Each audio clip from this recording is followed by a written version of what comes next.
right, so we're back at it next day. I'm gonna get this tire patched, not patched, but I need to replace the valve stem in it. So got a place about 42 miles. So one of these two is paying $1,900 and one of these is $2,000. But I'm assuming that it's the Accord paying $2,000. Hell yeah, this is great. Look at that. We're gonna get rolling, and it should be hopefully a better trip than before. It's really weird cruising around with only one wheel. Like, it looks like the truck's floating. 42 miles to go, 37 minutes. We'll go get this new valve stem. I'm gonna try to pick up a couple more. I don't know what happened to the ones I had, but I looked last night and I didn't see them. Actually had to blindside to pack in last night, so not too bad. Getting the hang of it. I don't know, man, this dude's getting pretty close. Gotten into my lane a few times. I don't know, man. Climb that hill a little faster. I'm not trying to drive fast at all. I don't want to put any extra wear on that single tire, even though I know there's not much tongue weight over it. I just don't feel like oh, look at him go. He's all the way in the other guy's lane. Come on, dude. Yeah, I'm trying to take it easy so that when I get there, you know, I put the other tire on and, you know, no damage was done. I need to get new tires here soon. Oh, here she is. Let me see. Close that box. Bring this guy over. Oh, man. Let's see. You can hear that. Nice. Yo, shout out to Greensboro Tire in Georgia for actually taking the tire and wanting to work on it. Apparently, a lot of other places won't touch it because of how wide the tire is, so super happy about that. I'm gonna get back here. I'm gonna strap this thing down a little bit more. You guys can see. This is how he kind of told me to do it. He wanted to take a strap back here. I want to grab another one, pull it both ways. So it only weighs 350 pounds, so I'm just gonna put little 1-inch straps on it. It'll be perfectly fine. So we're just swapping back tire to the front real quick. Get that done. All right, so I know I could have paid them, you know, the extra to swap it out, but they said it would be like 45 minutes. So I'm like, well, let's swap the tires out real quick. And that way, by the time they bring my tire out, it'll be done. And I can just throw it on and get rolling. 19 hours to go.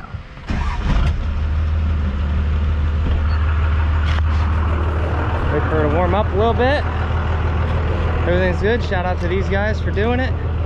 I got 2 more straps on here so that this is more sturdy. It's obviously gonna flap, but he positioned this way from the inside, I guess, so that way it doesn't try to lift itself up. So we are good. We are getting out of here. It's gonna make some more money. Got the airbag pressure dropped down to 44, so let's go. Well,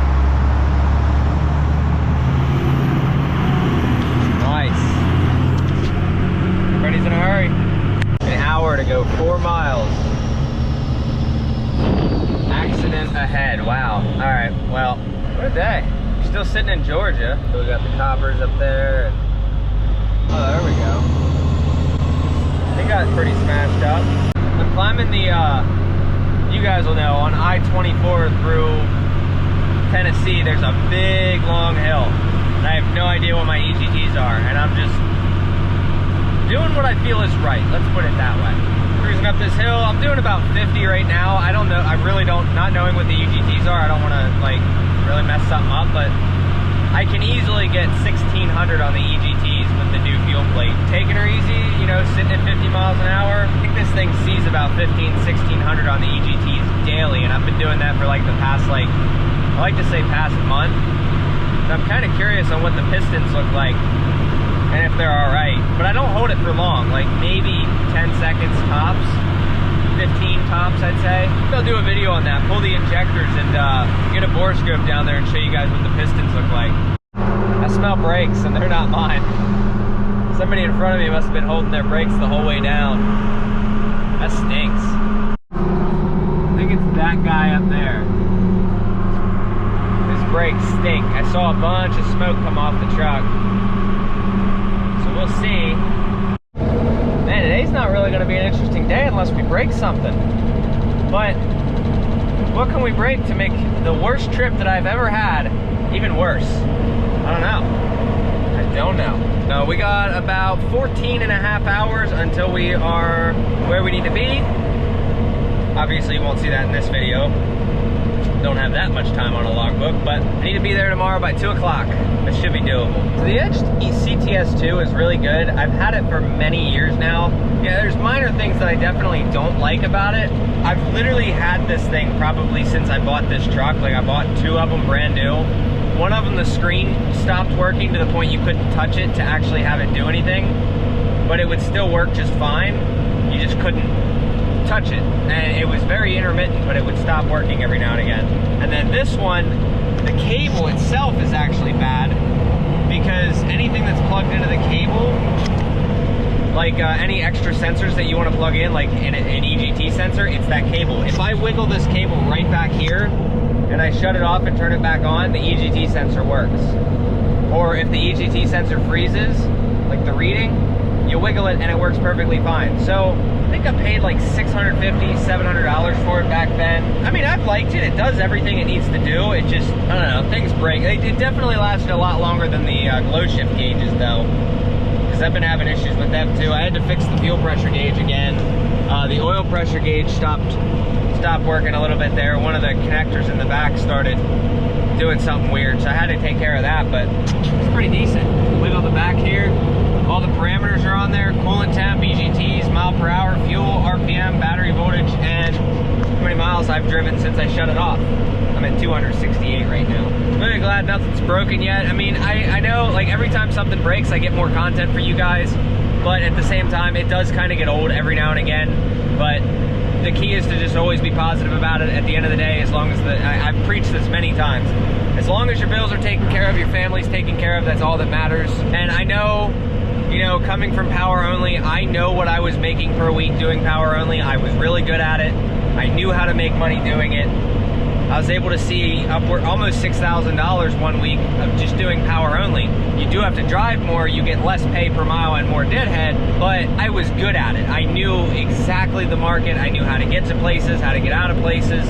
It's just, I was good at it. So now I'm definitely learning. With the trailer, obviously not gonna make a ton of money right now with the trailer. It's slowly coming up. I think this week's like $6,700 with all things considered. That's actually pretty decent. $6,750 is what I think it comes out to gross.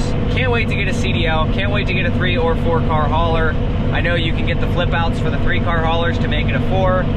Probably won't ever haul 4 cars with this, but I would like to register at 30,000 pounds because I've had the truck do it. It does fine. It's gonna break no matter what I'm hauling. It has nothing to do with how much weight I'm pulling, as long as, how do I put this? If I'm pulling with the truck, something's gonna happen, okay? It's just gonna happen. Whether I'm pulling 15,000 pounds or I'm pulling 20, or I'm up to 30,000 pounds. You know, if something's gonna break, it's gonna break on it. It just seems to be how it is.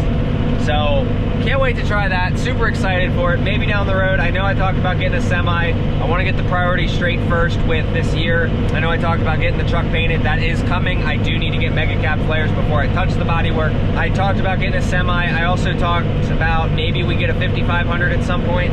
Obviously a 3rd gen. But we'll see. We'll see what the future holds. Next year is going to be a very promising year. Can't wait till December's over. And then we start having some real fun.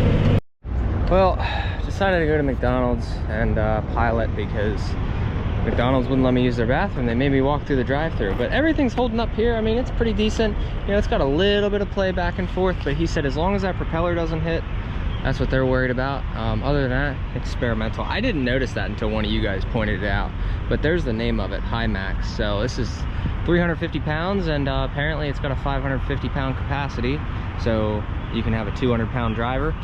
I'm not brave enough to do it, but you know, I'm ready to hit Minnesota tomorrow. Tomorrow's gonna be a big day. Maybe if we get time, I do want to install, oh, I have the bracket in here. I'll have to show you guys, but I'm not gonna show you in this video. But other than that, some protectors to keep this from rubbing on that guy, and I need to tighten that up. Moved a little bit, but no, once we get back on the road, we got plenty more time to go. buckle anymore. Everyone seems to be pretty much on the same page with this whole drive shaft issue, and I kind of want to bring this up and talk about it and go over some ideas and see what you guys think and see what your guys' experiences are. So the one-piece drive shaft, I broke it when I let out in first gear. The truck bucked, the whole load went through the drivetrain and snapped the ears off of the drive shaft, okay? It's aluminum, it's a 72-inch U-joint to U-joint, the center of the U-joint to the center of the U-joint. It's 72 inches. I did some research, and apparently, actually Mike sent this to me, 72 inches is actually the longest steel drive shaft they will make you. Now, I want to know why. Why is 72 inches the longest that they will make it? I know they'll make it for my truck because 72 inches is how long my drive shaft is center to center, but I understand with the newer trucks, some of these trucks are actually even long. Actually, every one of the newer trucks are even longer, especially Fords. They're really long. I want to know why they won't make them out of steel. Now, I get they're heavier, you know, it's a lot more rotating mass and stuff like that, which is initially why I wanted an aluminum drive shaft. It's, you know, lighter weight as opposed to a steel unit, especially for non-CDL. That helps out. Not that it's going to matter in the future because I will be CDL, but it's also rotating weight that you're getting rid of. And, well, I mean, you should feel a difference with maybe a little bit of mileage. I can't see like a ton of it just because of how much lighter it is. It's like getting lighter weight wheels for your truck and lighter weight tires. Like, you're going to feel a difference.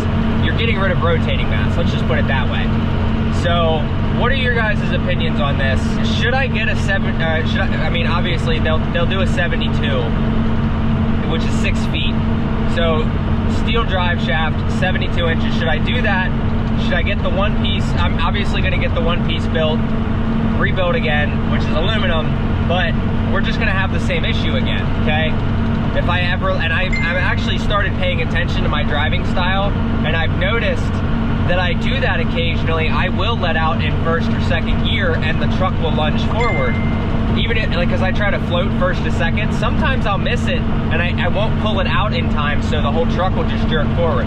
It happens not all the time. Like, if you're climbing it or going down a hill and you try to shift from first to second without using the clutch, sometimes you won't hit it right, and it will end up doing that. By the way, pretty sunset. I know we'll have the issue again with it. I am going to put it back in. I am going to get the steel drive shaft rebuilt. But could I turn my steel drive shaft into a one-piece? Somebody made mention that that's a possibility. Let me know what your ideas are down below.